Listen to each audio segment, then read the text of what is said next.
We'd like to now give our attention to Brother Ned Little, and he will be delivering the discourse entitled,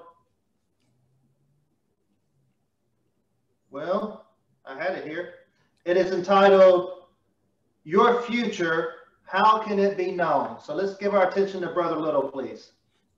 Okay, and also I apologize for the technical difficulties, but that was my son's fault. So this talk this morning is really insightful information for us all, and I'm pretty sure all of us are going to enjoy it. You know, it has to do with the future and ability to know the future. If people could peer into the future, it would have great value, and I'm sure you would agree with that. For instance, just take, for instance, not Jehovah's Witnesses, but people that play the lottery. If they could see the future and see what those numbers were going to be, think of what that would do for them. Of course, we know that's not possible. Other people, like people in general, it would be nice to know what the economics are going to hold for the future for us and our family, wouldn't it? You know, if we have a job, we need to support our family. And if we were able to know that 6 months down the road, that job was going to be terminated, well, we certainly would alter our actions. No doubt we would start looking for a job. It would change the things that we did day to day. And another thing that is real for us where we can see the future is to a limited degree is the weather forecasting. Now, generally the weather forecasters, the meteorologists, they're pretty good for 2 or 3 days out, and we can know where it's going to be hot, how hot, or cold, how cold, sunshiny, or like today, rainy. And if it's rainy and you know it's going to be rainy and you knew that yesterday, you probably prepared if you were going to go out and you have an umbrella or raincoat, whatever. So you can see how, if we can see the future, something is likely required on our part to be able to benefit from it. We would likely need to adjust our decisions accordingly. Well, 2 out of 3 of those things are not possible. But there is one source that we can turn to know the future, and particularly the future that affects us and humanity. You know, open your Bibles, please, to Isaiah 42:9. And here we're going to see something that the Creator says about himself. Jehovah God is able to flawlessly reveal the future, and he has done so over and over and over. Prophecies, just in the book of Isaiah, there's numbers of prophecies about the coming of the Messiah. And these things were lined up so that when the time came for him, there was only one person that could fit that. Jehovah knew what he was doing with the forecasting. And he can control the future as well. Isaiah also has other information like the overthrow of Babylon and even naming the man that was going to do it 200 years before he was born. What an amazing ability our Creator has to know and control the future. So reading Isaiah 42:9, it says this. He says, Jehovah himself says, see, the first things have come to pass. Now I am declaring new things. Before they spring up, I tell you about them. So he has confidence that he can take care of the future and let us know things as they are coming. And he has done that. Now we're going to focus this morning on the prophecy that's in Daniel chapter 2. It has to do with that statue that was made of the different parts. And this is an exciting prophecy that involves our very future. And you know, one thing that really makes this interesting is that this prophecy was given by Jehovah himself to a pagan king. Of course, there likely was a reason for that, was to maybe elevate Daniel and his companions as well as the worship of Jehovah in the eyes of people around them. But nevertheless, that was the source of this prophecy. So this prophecy was given about 2,600 years ago. Daniel wrote the book of Daniel, obviously. And at the time, Daniel, the 3 Hebrews, and other young Jewish men were in captivity in Babylon. Babylon was the dominant world power of that day. And so when Nebuchadnezzar has this dream, Nebuchadnezzar's the king.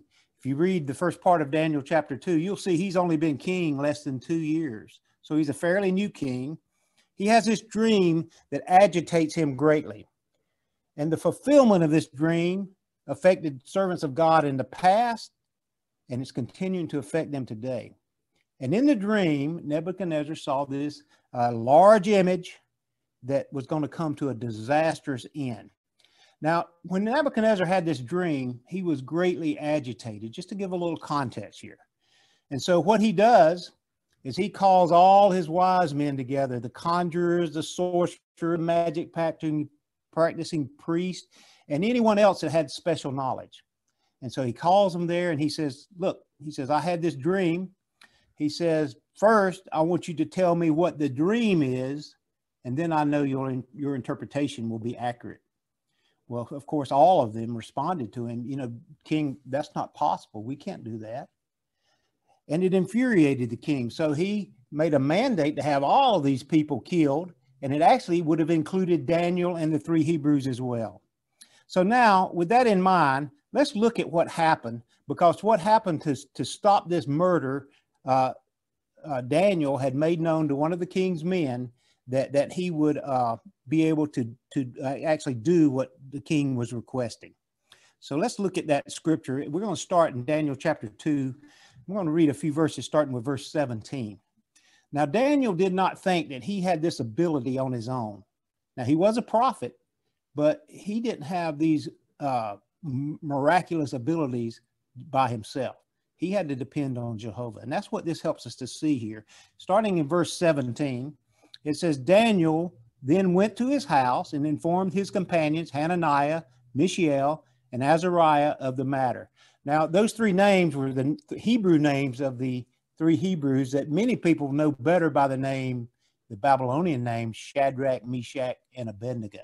So continuing on with verse 18, it says, he asked them to pray for mercy from the God of heaven concerning this secret, so that Daniel and his companions would not be destroyed along with the rest of the wise men of Babylon. Then the secret was revealed to Daniel in a vision at night. So Daniel praised the God of heaven. And there's 3 verses of praise, or a couple more verses. But then in verse 23, he concludes his praise of Jehovah this way. He says, to you, O God of my forefathers, I offer thanks and praise, because you have given me wisdom and power. And now you have made known to me what we requested of you. You have made known to us the concern of the king. So Daniel had real appreciation for what Jehovah had done for him, giving him insight, saving their lives. Don't you imagine, these men really prayed hard for the answer, and Jehovah gave it. And Daniel acknowledged this here. He was not able to do this by himself. So now Daniel has the knowledge, the insight, the understanding. He able to tell what the dream was and then give the interpretation. So what was the dream? Well, just to look at an image that will give us some insight into this. If you look at this image, you'll see the head of gold, and then the arms and chest are composed of silver, a little bit lesser metal. Then the abdomen and thighs are of copper, the legs are of iron, and if you look closely at the feet, you'll see that they're of iron and clay, an odd combination. And of course, in the background, you see the mountain that's mentioned in this prophecy, and the stone that's cut out of it, not by hands, hitting the image on the feet, destroying it. It said it became like chaff, and the wind blew it away. So this is the image then that Daniel saw. So he begins his interpretation in Daniel chapter 2, and he starts talking to Nebuchadnezzar in verse 36, but we're going to go to verse 38 here. And in verse 38, just a moment to get there. At the very end of that verse, it says, Daniel speaking to Nebuchadnezzar, and he says, you yourself are the head of gold. So Nebuchadnezzar no doubt felt like it was him personally that was the head of gold. We're going to see in a moment, in the next verse, that it really wasn't talking about Nebuchadnezzar. It was talking about the Babylonian Empire that represented that head that was on this statue. And so as we move ahead, though, down the image, going to verse 39, the first part of that verse, Daniel tells him further. He says, but after you, another kingdom will rise, inferior to you. And of course, that's the silver part of the image, a little bit lesser metal, we would say, still both precious metals, obviously. But he's telling him that that this stands for progression of world powers through time. And look at the rest of verse 39. Then another kingdom, a third one of copper that will rule over the whole earth. So we see now that we're moving down through the statue, but it says a key point here. It says that this is an empire that will rule over the whole earth. The world empires at the day that they existed is what this is talking about. Now, who were these second and third parts of the statue? What nations did they represent? The silver actually represented Medo-Persia. And how do we know that? Well, both the Bible as well as secular history records that Medo-Persia was able to go in and conquer Babylon in one night due to their carelessness. They went in and conquered Babylon without a fight. Then they became the world power. And so that happened in 539 BCE. So we can see this interpretation was accurate regarding that. How about the next one, the copper? Well, Daniel's interpretation here involved Greece. The abdomen and thighs of copper, this was also accurate. Now let me show you another picture that I want to share with you. And this illustrates the dream that Daniel had. Let me fix that for you. So you see there the two-horned ram and the hairy male goat with the prominent horn. That's what Daniel describes. And now we're going to see something. I want to leave Daniel chapter 2 for just a minute and go to chapter 8. In chapter 8 of Daniel, and just to give a little bit of an overview, in the beginning, this is what Daniel's seeing, this two-horned ram, and he says he was so powerful no one could conquer him until this hairy male goat with the prominent horn came out of the west and was able to attack him and overthrow him.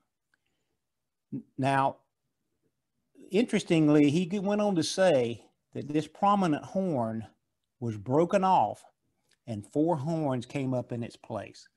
Now, let's look at what this means, because Daniel gives the interpretation, even naming Medo-Persia and Greece, starting in verse 20 of Daniel chapter 8.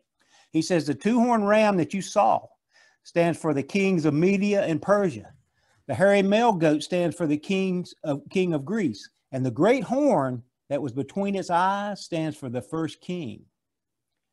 As for the horn that was broken so that 4 stood up instead of it, there are 4 kingdoms from his nation that will stand up, but not with his power. Here, friends, what we see, of course, is actually Medo-Persia and Greece identified specifically. Keep in mind, this happened a couple hundred years, more than 200 years before this event occurred. He names the nations, and he did this while he was still in Babylon, and Babylon was the world power. It's interesting to know that. But how about this part about the horn being broken off and 4 coming up in its place? Did that happen? Well, the king, or the great general, who is even historic down to this day and recognized as a great general, was Alexander the Great. Perhaps you've heard of him. And Alexander the Great, at a very young age, led this overthrow of Medo-Persia. And then he died when he was only 32 years old. And after his death, 4 of his generals stepped up and took over the rulership of Greece, and they divided Greece into 4 parts, each one having their own part. So you can see how accurate this proved to be there in Daniel chapter 8, verse 20 to 22, and how it fits in with what we're talking about with this prophecy in the 2nd chapter of Daniel. So now let's go back to Daniel chapter 2. And here, now we've moved down on the statue to the legs of iron. What do those represent? Obviously, it's going to be another world power. What happens after Greece? Well, the next world power on the world scene, and secular history supports this as well, was the world power of Rome. Rome pretty much absorbed Greece. They had been so weakened by this division of the nation that they were absorbed by the Roman Empire. And so they began to rule. But there's an interesting thing about the Roman Empire. They were different than any empire prior to them in the sense that they covered massive areas of land. They covered their dominion went all the way from and including the British Isles, all the way across the Mediterranean, including all that area, which was a tremendous area back in that day and time. And so what they were able to do was enforce Roman law all across that entire region. Now, why are they represented by iron, do you think? Well, they ruled with an iron fist. They didn't play around. And so, therefore, they were considered to be iron-like. They did not tolerate dissension in the empire. They did not tolerate protests or uprisings or rebellion. This would not happen under the Romans. So they ruled, again, with that iron fist. Now, that is exactly what led to the destruction of Jerusalem and the deaths of almost all the Jewish people there. And the minority that was left over were taken into captivity in 70 CE, and the temple was also destroyed utterly. And that was because there had been a rebellion in Jerusalem against Roman rule. So you can see how well that this iron substance represents the Romans. So now that brings us down, of course, to the feet of iron and clay. Now, this is the most interesting part of this, friends, because this is directly affecting us today. In Daniel 2, verse 41 to 43, that's what we're going to consider next. But I want to just talk a little bit about how the Anglo-American world power, or the British and the Americans, came to be as a world power. They really came to be a world power after World War I. They took control during World War I. So that's when their world power began. And Rome was Rome kind of almost morphed into the Anglo-American world power. Now, why can we say that? Well, as you look at the laws and things on the books in both of these countries, Great Britain and America, you'll see a lot of the things were simply Roman laws that were brought forward. And so a lot of what we see today is based on Roman law. So therefore, you can see that the feet being partially of iron is a good representation of that, right? But what about the clay? How does that come to play? I'm going to read the verses in just a minute, but what does the clay mean? We'll see in the verses what it means exactly, but one of the differences between Anglo-American world power and the Rome is they do tolerate today dissent, uprising, even rebellion is tolerated, at least to some degree. You know, in the United States Constitution, the very first amendment, it includes freedom of expression and freedom of speech. So people can do legally about what they want to under these laws today. And so because of that, the government has really lost control of people. Now, you know, I like freedom of speech and it's benefited us, there's no question. But the point is, for governments to rule effectively, they have to be able to control people. And that's what's happened in the past, but now it's not the case anymore. And I think all of us, by what we see going on around us and to the extent that it's going on, there's no way to argue with that. Things are out of control today. And it actually seems to me and to many, and even commentators I see on news channels and so forth, that this government that we're under right now is hanging by a thread. It could go over the cliff at any time. So we're at the brink of destruction of this government too. And it's going to happen because let's read Daniel 2, verse 41 to 43. And when we read this, thinking about the things I just shared, you'll see how it just seems to fall right in place. In fact, it should make the hair on your neck stand up. So just as you see, I'm reading verse 41, and just as you saw the feet and the toes to be partly of clay of a potter and partly of iron, the kingdom will be divided, but some of the hardness of iron will be in it, just as you saw the iron mixed with soft clay. And as the toes of the feet were partly of iron and partly of clay, so the kingdom will be partly strong and partly fragile. Just as you saw iron mixed with soft clay, they will be mixed with the people, but they will not stick together, one to the other, just as iron does not mix with clay. So have you witnessed that people can't be in harmony today? You know, one of the greatest examples of that comes to my mind, you know, Jehovah's Witnesses are not active in politics, but we can't help but observe what goes on around us.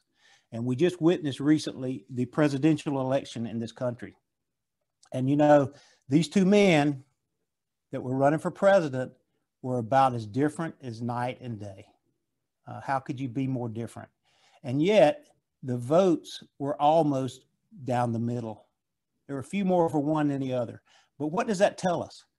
People are divided. They can't come together. And in fact, there's actually a hatred and a vitriol between these two groups. So, how could they ever come together and do things unitedly? They can't. And this is an extreme situation that's never been seen even in this country before. So what does it tell us? Again, we're at the brink of destruction, it would appear. And lots of people are recognizing that. I even heard one prominent politician say recently that he didn't know if this nation could recover. Again, there was probably a political bent to that, but still, I agree with it. So we can see then now where we're at in the stream of time. This portion of the prophetic dream is being fulfilled right now. So what more can we say? What's to come after? Well, we often talk about the Lord's Prayer. People do, people in general, even well beyond Jehovah's Witnesses, that Jesus there gave a prayer where he taught us to pray for God's kingdom to come and his will to be done on earth as it is in heaven. See, Jesus wouldn't have taught us to pray about that if that wasn't something that was going to be an outcome. So it's going to happen. But just to show that further, God's kingdom is promised that it's going to stand forever. It's going to last. And we're going to get to that in just a moment. The final part of Nebuchadnezzar's dream shows what the very near future is going to bring. In the dream's conclusion, a stone is cut out of a mountain, not by hands, and it crushes the image. So now let's read our scriptures that show what's about to happen in the near future. I'm going to read first Daniel 2:44. It says, in the days of those kings, the God of heaven will set up a kingdom that will never be destroyed. And this kingdom will not be passed on to any other people. It will crush and put an end to all these kingdoms, and it alone will stand forever. You see the meaning there in that verse? That kingdom that Jesus told us to pray for, that's it. And not only that, this was written 600 years before Jesus gave that prayer. So this was already in the works, in the plans of Jehovah. This is going to happen, friends. This kingdom is going to be set up. It's going to remove all the other kingdoms, and it alone will stand forever, as verse 44 concludes. And let's read 45 as well. The conclusion is, just as you saw that out of the mountain a stone was cut, not by hands, and that it crushed the iron, the copper, the clay, the silver, and the gold, the grand God has made known to the king what will happen in the future. The dream is true, and its interpretation is trustworthy. So that was the final statement there to Nebuchadnezzar, telling him what was going to happen. Did Nebuchadnezzar accept this? No, he didn't convert. So he was a very hard man, but yet he received this interpretation from Daniel. Now, as we reflect back on the things that we've talked about here and how accurate this prophecy has been, the past fulfillments of Daniel chapter 2 should give us absolute confidence that the remaining part of this prophecy is soon to be fulfilled. So what should we do? Well, we need to live our lives in a way that show that we really do have faith in God's promises for the future that revolve around that kingdom. See, that kingdom is the real hope for mankind. I've no doubt you probably have thought ahead about this yourself. What will it be like to live under that kingdom arrangement? Well, we can have ideas and thoughts, but we'll never be able to really conceive of what that'll be like. It'll certainly be delightful, but there's an interesting verse in 1 Corinthians 2:9 that says in part, eye has not seen and ear has not heard the things that God has prepared for those who love him.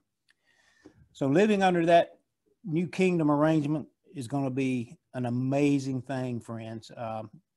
All the things that are dividing people right now are going to be done away with. Just like, for instance, what are people mad about? One of the things they feel that there's serious injustice, there's serious inequality. All those things are going to be things of the past. There'll be perfect laws that perfectly unite humans in peace forever. There'll be no need to complain anymore about any of those kinds of things. Also, another thing that afflicts much of the planet today is hunger, famine, malnutrition, All those things the Bible promises in Psalms that will be done away with. There'll be plenty of food. It says there'll even be food on top of the mountains. You know, so that's of course a hyperbole, but still that means that there's going to be plenty of food. Another point from Isaiah 33:24 says there'll come a time when no resident will say, I'm sick. So all these sicknesses, this pandemic that we're going through, things that no doubt will come in the future. And we've always had flus and colds, and all those things are gone. No more of that. We won't know what it feels like to feel bad. Sometimes I say jokingly that it's good to feel bad once in a while because it makes you appreciate feeling good. But see, that'll never happen again in the new order. And what about death? See, that's certainly a problem that humans are never going to be able to conquer. But Revelation 21:4 promises there'll be no more death. And we know that has to be an earthly thing because that's the only place there's ever been death. So death will be done away with. Not only that, Jesus promised in John 5:28, and there's indications other places in the Bible, that the ones that we've lost, that we've grieved over, that we've hurt over, we've cried over, he's going to bring them back. We'll be reunited. We'll be able to hug our dead loved ones and see them, and they'll be in better shape than we are. So that's a fact that's coming. The Bible promises it. So as we have faith in the Bible and these prophecies, we have to see these other things are also going to come true.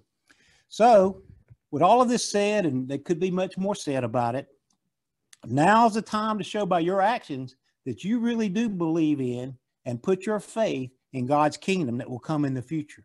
In that stone that was cut out of the mountain. You see, the mountain represents God's sovereignty. The stone represents the messianic kingdom that's going to be set up that Jesus told us to pray for.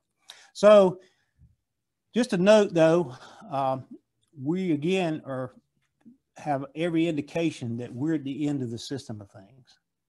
It's close. So what does that mean for us, friends? It means that there are very difficult times ahead of us yet. In fact, Jesus said the tribulation, if it wasn't cut short, no one would survive. But they will be survivors. But how do we go about surviving? How do we go about showing Jehovah that we really do have faith in him and his kingdom arrangement that he has in place? Well, of course, it's by the way we live our life. But right now, while we have the opportunity and things are calm, we have to be working on ourselves spiritually, build ourselves up. We also need to cleave to the congregation, because the day's coming when that's going to be our only source of support is each other right here on earth. So we need to be close to the congregation and not have the resentments and everything. The Watchtower covered that well. Any hurt feelings we've had in the past, let go of them, because we've got to move forward. And you know, if we do everything that we can to worship Jehovah in spirit and truth like he requires of humans, then we can be sure that he's going to see to it that you and I either walk into that new system, or if we die beforehand, he's going to resurrect us into the new system. So that's really the wonderful hope that Jehovah holds out for us. These prophecies in the Bible, this one in Daniel 2, should reinforce that in our mind, that these things are true and they're absolutely going to come to pass. So we look forward to the future with anticipation. We don't want to be afraid. We know Jehovah's going to be with his people. So that's what we can count on. So we clearly can look forward to that kingdom coming and solving all of our problems.